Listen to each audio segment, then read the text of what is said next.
Diri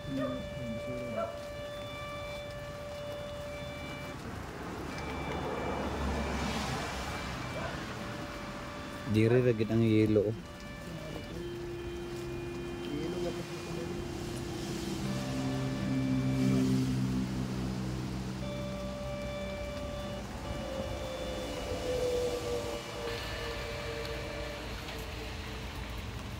Ayun, bro. Oh.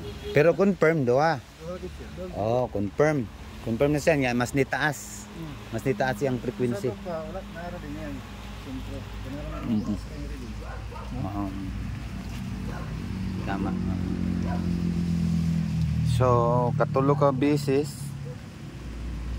Okay na siya. Connection ni dito lalong siguro. Malagmit. Pero testingan tani ato gyapon ning itisdig kay basin giveaways ni sa mga palibot yan ng kawayan. Kay ang distansya niya oh. Ang distansya sa kawayan ba? Pila dipnis na? Kung makuha ang dipnis maayo pero kung dili wala na problema mabawaran na siya. Mabawaran. Oh, estimated na a meter distance ra na siya. 10 feet may akong pangutan na kayo na. Up to 10 feet. 10 feet na mga gid. Saan ako sa 10 feet mga gid. 10 feet na gid. Detector? Basta akong ilrad.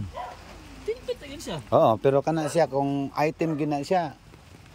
Plus minus. 10 feet makuha niya kay volume man na ang item bugat man. Pero di man ta mag-expect og lawom ani. Mo lang. Oo, sa kaning detektor. Kini nga siya daw nasa bangag ang metal. Oh, nas bangag ang metal. Kanang puti-puti, Ken? Dili kaning blue. Oh, meaning nasa sa bangag Siya isulod ayun. or naa siya sa box. Muna siya reference na niya kay dili man ni siya shape ang basihan. Kanang yellow.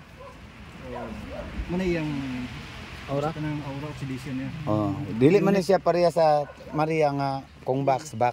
Oo. O kana siya color code lang na siya. So kabite plus metal, metal inside kabite. So murag naa siya sa sulod sa box Kanya ang or something nas bangag. oscilloscope gani box dito. Mao. Saka straight. Oh, box type din siya. katong diyan niya na scan nga kabite katong tunnel. Ang gini oscilloscope. Pag mo detect siya saka level din siya.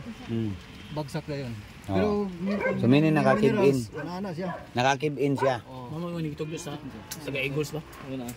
Wala lang gitar-gitar. Okay, okay. Eh.